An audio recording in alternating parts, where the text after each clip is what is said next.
Dr. Narendra Thakur. Dr. Narendra Thakur is serving as Assistant Professor, Department of Economics, Bhimrao Ambedkar College, University of Delhi. He has been awarded postdoctoral fellowship by Indian Council of Social Science Research. He has done his PhD in economics on globalization of India's human capital, interlinkages between education, migration, and productivity. He got international funding for his work, Global Mobility of Students and Econometric Analysis of Brain Drain Hypothesis from Nottingham University, United Kingdom in 2010-11. He has many research publications in his credit in journals of national and international repute, like International Migration, Economic and Political Weekly, IASS Quarterly Journal. He has written many chapters in edited books by well-known publishers like Springer, Routledge, etc. Very warm welcome to Narendra Thakur, and I just hand over to him. Thank you, Jitendra, for inviting me to share my views. I'm enlightened with the observation made by earlier speakers, Professor Brij Maharaj, Soumyadip, Diganta, Dr. Amba Pandey, Dr. Ritu, and my teacher, Professor Vinod Khadria.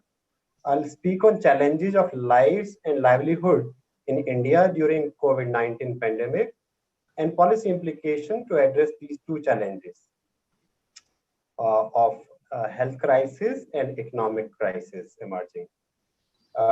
COVID-19 pandemic has exposed the structural fault lines of global economy, especially of the last 40 to 45 years of the neoliberal capitalism. The COVID-19 virus is the result of excessive appropriation or destruction of nature and human lives, discussed by many speakers here, while undermining their metabolic rate.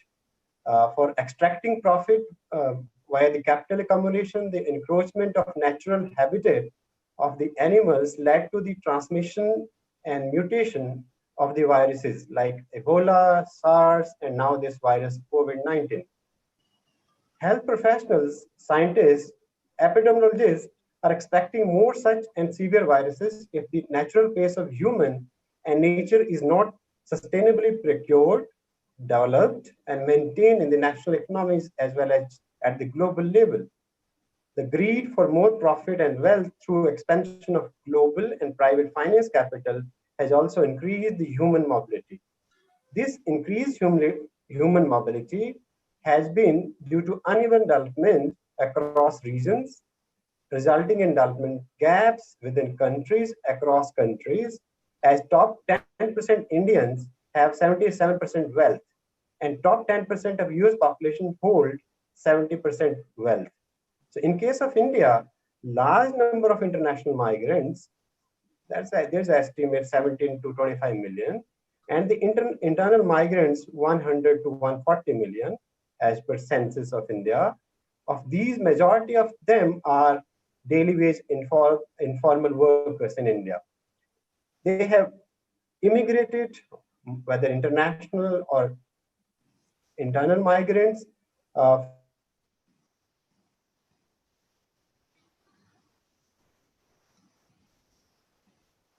it is stated by ILO that COVID-19 crisis can push 400 million informal sector workers, 90% of India, deeper into poverty and hunger.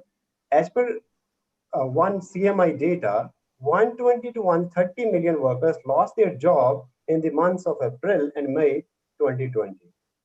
During the unplanned nationwide lockdown initiated by the Union Government of India, and it is unplanned lockdown to tackle the COVID-19 pandemic because of three administrative loopholes on the part of governance. First loophole, by not realizing the intensity of the forthcoming threat early and not undertaking stringent testing, tracing, or tracking of early lot of international migrants at the airports, which resulted in the spread of virus across the country.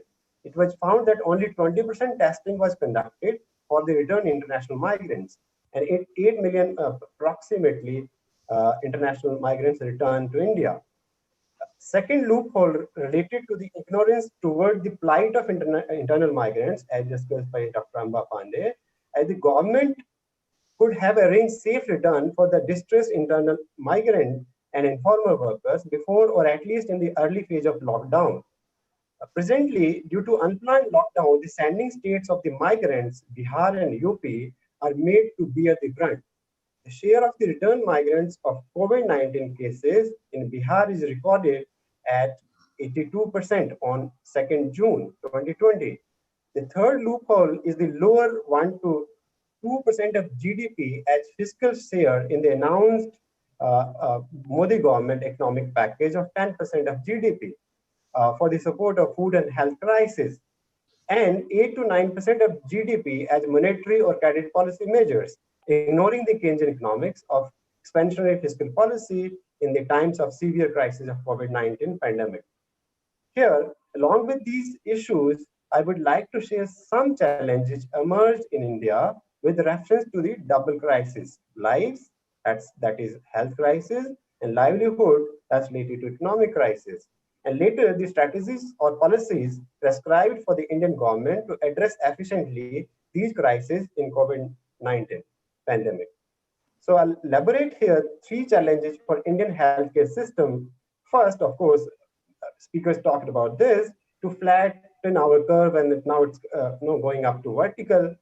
So we have to flatten the curve. For that, we have to increase the doubling rate. Right now, the doubling rate of COVID-19 in India is 14 days. So it means within 14 days, that number of cases is doubling. You can compare, with Brazil, that's a 13 days, but in the US it's 35, Russia 20, United Kingdom 35, Spain 56, Italy 55, and Germany 54. So we have lower or lowest that doubling rate of COVID cases. Second, to increase, of course, recovery rate, if we want to flatten the curve. Right now it's 48%, but we have to increase the recovery rate further. To reduce number and growth rate of fertility. Right now it's lower, but we have to reduce the numbers in coming days. That's the first challenge I'm talking about. Second challenge, lower testing in India. If we can take the data of WHO, then it's 2.7. So 3 per 1,000 person is the testing undertaken by our healthcare system. If you're comparing this number, then in Denmark it is 96, in Italy is 65, in Canada is 46. So why there is a lower testing? Due to poor health infrastructure. We know about that. 0.8 doctor per thousand in India, and 1.2 nurses per thousand. However, WHO norm is three nurses per thousand. Even the number of beds is lower. Even an important point, total health expenditure is very low. It's around 1% of public health expenditure. And third challenge in our health crisis in India, top-down approach adopted by the union government with the use of limited knowledge of experts and bureaucrats, and poor release of data related to COVID-19. And 5 economic challenges I can elaborate here. Concentration of COVID-19 cases mainly in megacities and developed states. 80% cases we are finding in developed states, all megacities like Delhi or Mumbai, and we are finding developed in Maharashtra or Delhi or Karnataka or West Bengal. But in now there's a data coming up that return migration is there now in Bihar and UP. The number of COVID cases are increasing. Second economic challenge is here, lower GDP, and that is explained by Jitendra, that right now in first quarter, 3% of was the GDP growth rate, but now we're expecting a negative growth rate in second quarter of 2020. Because of disturbed supply chain, as per this discussion by Professor Breeze, due to the adverse effects of shutdown of economic units, due to the economic pandemic and the lockdown, there's lower demand because of higher unemployment rate. And the unemployment rate in India is 27%. And 120 million people or informal workers lost job in April 2020. So there's an increase in supply in rural areas. There's a challenge of return migration and displaced migrants, lower supply of labor in urban areas due to return migration. So these are the challenges coming up and affecting here the demand. And with higher number of return international migrants, we're finding here lower remittances, lower export of IT and ITS services, and that will lead to, in coming days, an increasing trade deficit for India. And we are finding here declining prices of primary products, and that will lead to increasing external debt for India. So with these, health crisis challenges and economic crisis challenges, I'll put here policy implication to be addressed by state or central governments. Even these governments can, have lessons from Kerala government, or even, those countries flattening the curve of COVID-19, Korea, Germany, or Taiwan. So according to me, there can be immediate policy to achieve sustainable healthcare ecology and economy in coming days. So I'll put forward here three immediate policy to counter health crisis in India. First one is there's a need of increase in public funding to healthcare. And many economics, even health care professionals are recommending this. It should be 5% of GDP, which is only 1% right now. So we have to increase public funding. For that, we can expand 4Ts. What are the 4Ts? Testing, tracing, tracking, and treatment of COVID-19 in India. There should be a large-scale provision of safety, that PPE kit, that protective personal equipment kits to the frontline workers. Though it's a good news that now India is producing here 200,000 PPE kits per day. That's good news. So we expect that will protect in coming days our frontline health workers. But there is a need of universalized public health care with this higher public funding. And vaccine, if it's developed, it's not only for India, but global level, then it should be public. And it should be for global public good rather than any private sphere is there or private good. Second policy implication to contain health crisis, decentralize the healthcare work from center to state as per the cluster-based approach. Then we can have more containment of COVID cases in coming days. The third one is release COVID-19 related data to undertake timely research. And that request or the statement given by Indian Public Health Association, Indian Association of Preventive and Social Medicine, and Indian Association of Epidemiologists.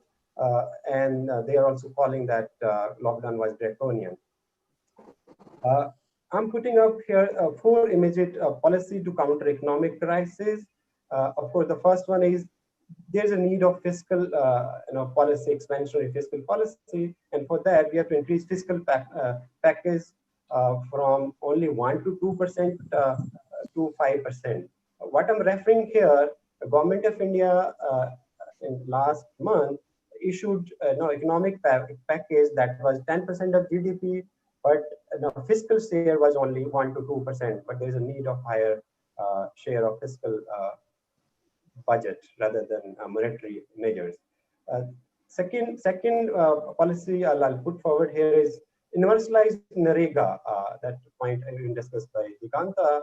The employment guarantee as the increased supply of workers in rural areas because we are finding return migration from India and abroad. An universalized public distribution system to contain or control starvation and poverty related deaths. These are increasing, and we are finding distress of informal workers in India. Focus on rural development with a focus on employment generation and self-reliance of the Indian economy, as remittances in coming days and IT service export would be lower in coming months. So we have to make a balance of payments if we are focusing more on rural development, because we are finding more workers in these areas in rural India. So I'll conclude here. There is a need of expansionary fiscal policy in India, and we should put here 10% of GDP, not less than that, to contain health crisis, to contain livelihood crisis. And for that, the last point, very important, COVID-19 pandemic gives us lessons to maintain sustainable balance between environment, development, and humans in the states of India and the economies, even in India, at the global level, for ensuring equity, justice, and sustainability. That's very, very important. Thank you. Thank you very much. Thank you, Dr. Narendra Thakur, for a nice deliberation. You have focused on challenges of life, livelihood, and health crisis in India. As you have mentioned that we have large number of internal and international migrants. So the problem is also on all fronts. So you have elaborated on Indian health sector and gave an extensive comparison of various countries on recovery rate from the COVID cases, then testing rates and all.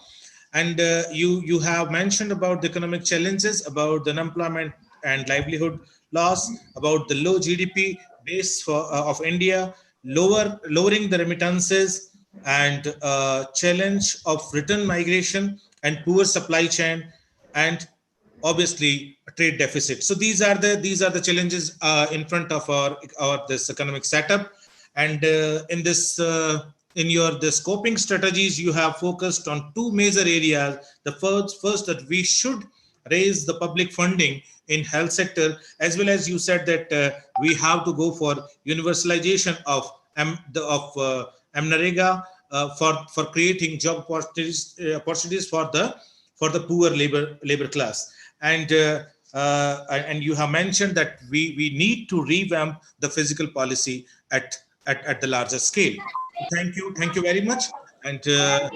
Sadanand Sahu is with us. He is a signature in India in the area of migration studies. So I request Dr. Sada, if he is hearing me, that please unmute your mic and give a 2 minutes or 2-3 minutes deliberation in this international webinar. We'll be very happy to hear you. Thank you, Dr. Soni, for inviting me. I have a few observations. The talks are very good, but I have few points to make. One is the impact of this disease on habits. Actually, habits are economics. If we see habits, the way we are sitting at home and working, and the kind of behavioral pattern we create, it is translated to economics and employment and all these things. For example, we are actually we travel a lot. The hobby of travel now changing, and it will impact on hospitality and travel industry and all this area. Similarly, the consumption in the travel industry. Same thing, if we psychologically think of sitting at home and wearing only 2 pairs of dresses and short dresses, it will have impact on garment industry and employment and all this. Education sector similarly. Once the virtual sector will, virtual learning will, now growing. If we have certain months and, maybe 1 year, then it will create impact on the institution of learning. Similarly, the health sector, particularly since the topic is multi-level, I'm just thinking due to air pollution and water pollution and whatever this pollution is reduced, it will have impact on certain kind of disease and it will reduce certain kind of disease. So it is very diverse and very multi-level. So my point is, सुबह आ जाओ, साहब कह रहे हैं बात करेंगे, शाम को नहीं करते. कहाँ? Please unmute your mic, please. Yes, Sadan, carry on. Sada. Firoz, please unmute Sada's voice, Sada's mic. Sada, please, yes. Please. The human habits actually, we usually observe that after 3 months, the habits change. And if we don't. Sir, unmute your mic. No, I am not touching actually. Something is Okay. there. So if our habits are changed, it will have lots of impact on every sector. Cloth industry, health industry, education industry, and entire consumption pattern will change. So my point is, if COVID stays for another 6 months, many unintended consequences will happen in every sector. So even gender may play a bigger role, like Dr. Amba Pandey mentioned, that post-COVID, maybe the healthcare sector will create demand for particular, health workers, which are dominantly by women. So, so those kind of things are very challenging actually, and we are not ready. As a country with a huge population, I don't think we are prepared for that. So there is a need for a multi-sectoral approach for everything to handle properly, because we have a surplus human resource, but if we don't use them properly, it will be a disaster for us alongside the COVID, because after that unemployment will be huge, and we have to plan it how to make them huge internationally, within the nation, within the region also, because many people went back to home, so many will not come back to the destination area. So that is my point. We have to plan it differently. This kind of chaos which are made by this disease, we have to understand and think that we can think of not in conventional way, but something more innovative way. Thank you. Thank you, Sada, for joining us. And beautifully, you said that habits are also a part of economies. So Sada is a very positive mind guy and encouraging always the research. And because of his encouragement only, I am having dare to have this international webinar. So thank you, Sada. And now we have. It's very good that still we have more than 350 this participants in our room. I'm really happy that a very big chunk of people relied on this platform and they remained with us for the entire 2 hours. Now it is about to 7:30, so I'll take only 15 minutes for question answer. We have huge questions, but for the specific questions, we can say one thing, that participants can email to us and we will email to the panelists and get the answer later on. I'm here. I'm only taking few questions, and I request to the panelists that please give the answer in 1 minute or two. The first question I'll this is for Digant Das, that what will be the fate of migrant workers who are working in unorganized sector, and what will be the overall employment and unemployment status in the coming years? Digant, please.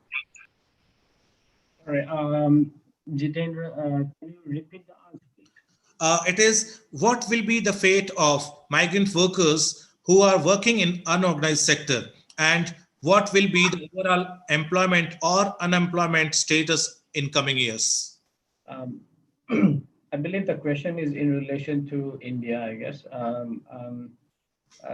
I think it's very difficult to, thank you, by the way, thank you for the important question, actually, and it's a very relevant kind of context and question.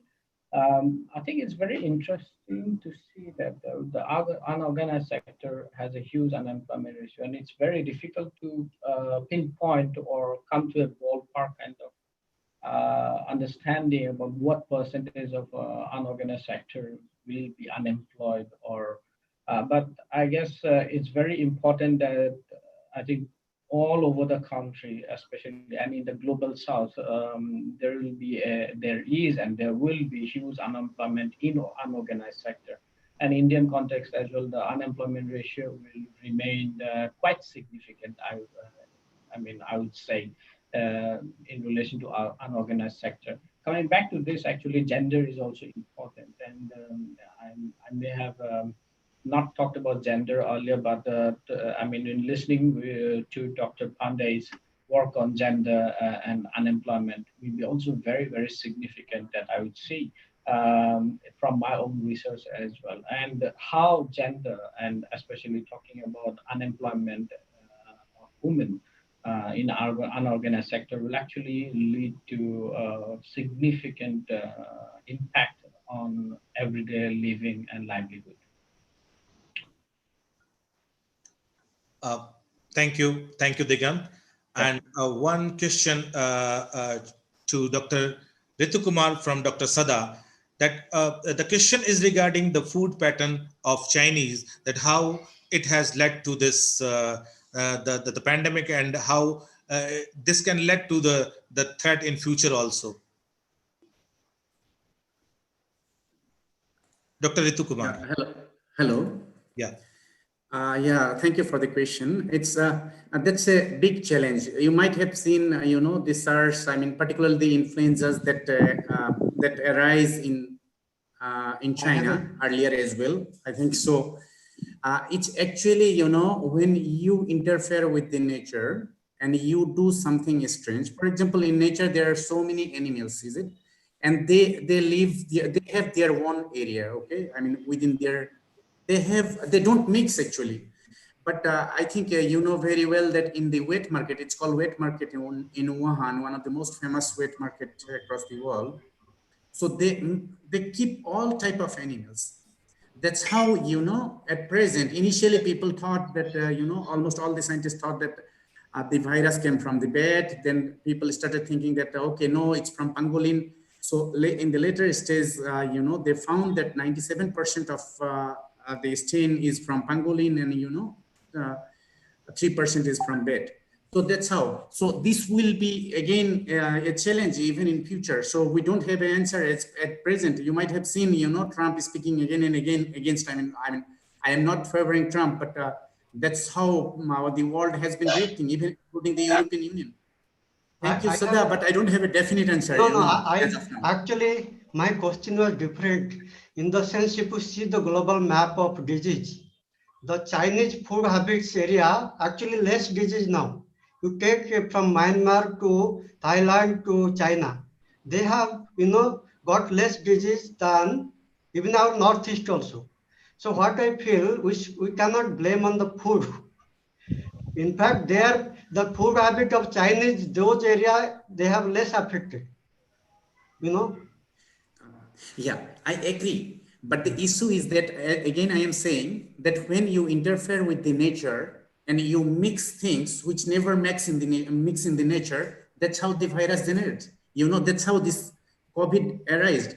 So that's the problem. Yeah. For example, you can say that Japanese have the highest life expectancy because they eat all the Japanese, seaweeds and all the animals. And definitely, I agree. To a large extent, that may be true, but that has been affecting across the world. Hello. Thank you. Thank you, Dr. Ritu. I have, with all due respects, I have this question for our keynote speaker. Definitely, it is not from his speech, but his overall observation on Dr. Renu Punia's question, that is it not right time for economic reforms? Professor Brij Maharaj.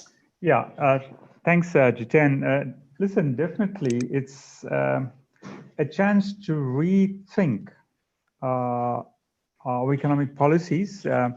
As you know, all of us, I think, when I say I'm looking at South Africa, Brazil, India, we are in this, neoliberal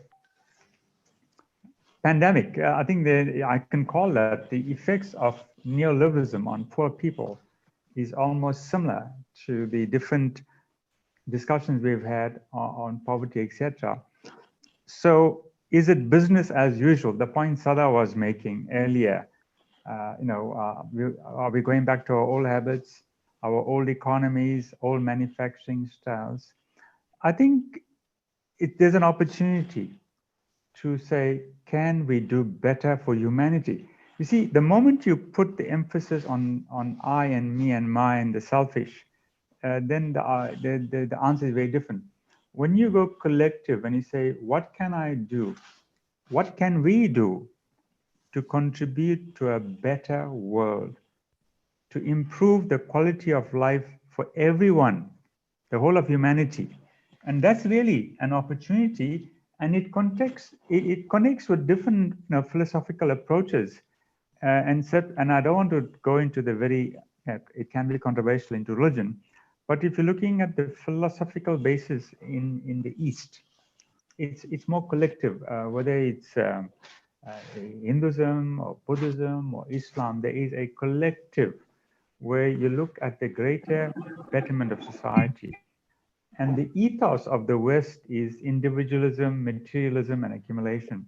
So I think here's an opportunity for us to say, can we do things differently? Can we think of different economic systems? Can we look at redistribution? If you just take food, and several speakers are speaking about the food crisis, nutrition, etc., we know there's enough food for the whole world. There is no shortage of food. Problem is mechanisms of distribution. And if you focus on the market, then only those who can afford will have food. So certainly, we also got to rethink democracy, participation, government. So it's a good question, and possibly the topic of your next seminar, Jiten. If we think we're going back to the old normal, I think we are fooling ourselves. We have to adjust to the new normal in so many ways, but we also got to be proactive, and that's what academics do. We think, we provoke, and we challenge, and I think this is an opportunity. If you look at what's happened in the US, one man's death has sparked up a whole series of riots about inequality, oppression, exploitation. Why is it not happening in other parts of the world where there are similar problems? Inequality and poverty. I think we have to now be more aggressive in campaigning for a more just society, a more equal society. Why should only the rich kids have education? Because they have online, they are connected, etc. And the poor kids are condemned to even higher levels of poverty. And I think I mentioned intergenerational poverty. And that's frightening, where you get condemned, that vicious cycle. We have to say that, I mean, I always tell my students, if one person has food in your street and 40 people, the rest, the 40 don't, then that one person's got the problem, not the 40 who don't have food. I'll stop there. Thank you, Professor Brij Maharaj. Now, to make this international webinar gender neutral, I am posing a question to this Amba Pandey. The question is raised by Dr. Malti Sharma, that how to connect the illiterate laborers in a practical issue is a practical issue. Can you suggest something concrete in this regard? Dr. Amba. Okay. Should I repeat? Yeah, thank you. See, it is how to connect the illiterate laborers is a practical issue. Can you suggest something concrete about it? Okay, yes, actually the whole challenge lies there, the whole challenge lies there. But I also want to say, first, let me say one thing, that I saw the chats and I'm happy that some people actually like the idea of this app. I'm happy that this idea is actually has been, accepted by some of the listeners. So apart from this question about illiterate, I have just two things to say, that let's not underestimate them. They are quite capable. They are quite smart. It is, and especially, it's amazing how they are adapting to technology. It's amazing, a bit of guidance from the government. That's why I suggested that panchayats can be involved in this, because through them, I think it's very much possible to bring these laborers, even if they are illiterate, their kids are studying and they are quite smart. So, with several kinds, if they can be brought into this app or website registration or something like this, then and if it is related to their livelihood, I think they are smart enough to adapt to this technology. Yeah. Thank you, Amba. And I have a small question with Dr. Narendra Thakur. This question is raised by Ali Hussain, that what strategies should be taken to overcome the livelihood of vulnerable group after COVID-19 pandemic? Dr. Narendra Kumar. Dr. Narendra Thakur, please. Dr. Narendra Thakur is around. Okay, we will take this later on. I have one question on with Dr. Soumyadeep. Company. Dr. Soumyadeep, But how psychoanalysis of human mentality is important in the current period and role should be the counseling at this point of time. Dr. Soumyadeep. Hello. Yeah. Yeah. So regarding the psychoanalysis, actually, we in our the survey which we did, there we actually tried to find out the pandemic preparedness of the surveyed respondents, and there we have found that okay,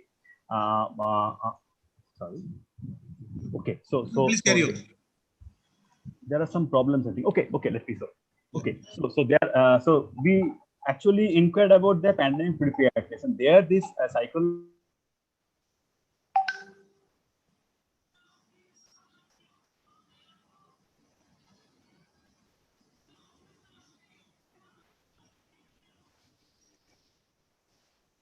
social distancing and all these things. Okay, we are actually practicing. In fact, quite a lot of the respondents, they said that okay, they are actually practicing social distancing. They actually keep washing their hands and all these things, both at the household level as well as in their locality. But when you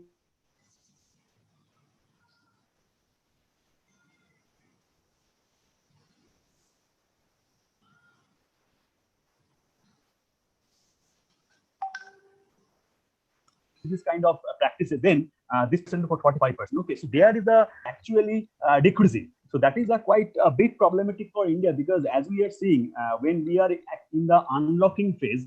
Are you there?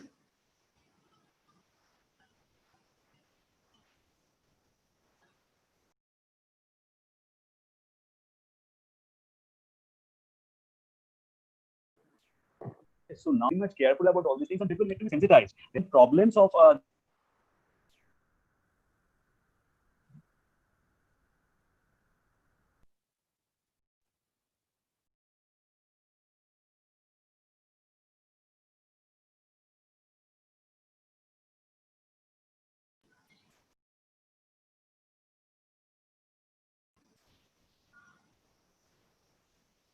Your voice is with not this coming. practice of social distancing.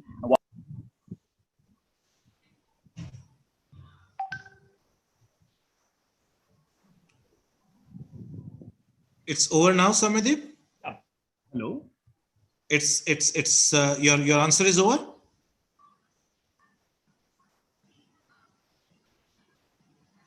Hello. Unmuted me, and then just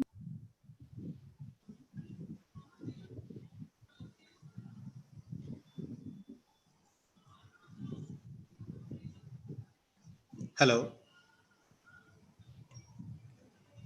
So it's already 7:46, and this webinar really lasted well, and still we have more than 300 participants in our room, so it's really appreciable. And now we have not many questions with us, but it is really difficult to address all the questions and all the concerns here at this platform right now. So I don't discourage all the issues which has been raised here at this platform. I just request them that you people can email us all these questions, and we will take the feedback from the panelists and we will give back to you. So now I'll for the formal thank, I invite Tasha. Thank you, sir. So it was such an honor to have such a great dignitaries on board, ranging from Professor Vinod Khadaria to Professor Brij Maharaj. We had such a diverse perspective captured in this conference. Within a short span of time, we could just gather so much of information about COVID. I know the news is all about the medical side of it, but how it has impacted us in different ways, like the socio-economic life of people, the workers, the normal people. So, and apart from things and changes which are happening in India, we could get a global perspective of it, which was definitely coming from their discipline and experience of our speakers, which was such an enriching experience for all of us. So, I would really like to thank all our speakers, Professor Brij Maharaj, Soumyadeep Chattopadhyay, Dr. Diganta, Professor Vinod Khadaria, Dr. Amba Pandey, Ritu Kumar, Narendra Thakur, and Dr. Sadanand Sahu.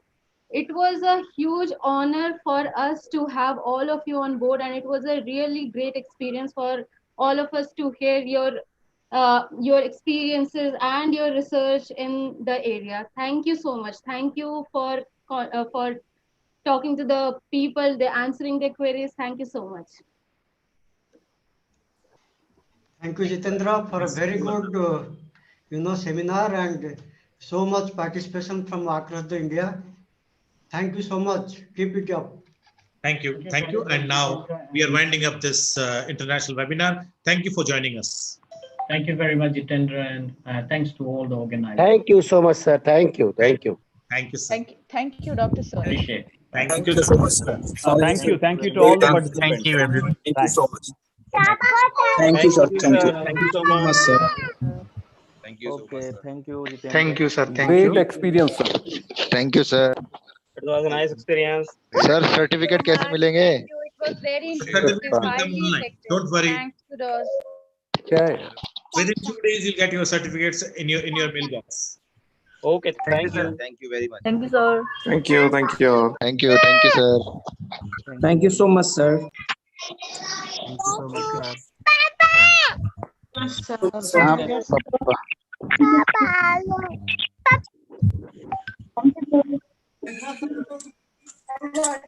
Now I am disconnecting myself, and thank you again. Thank you very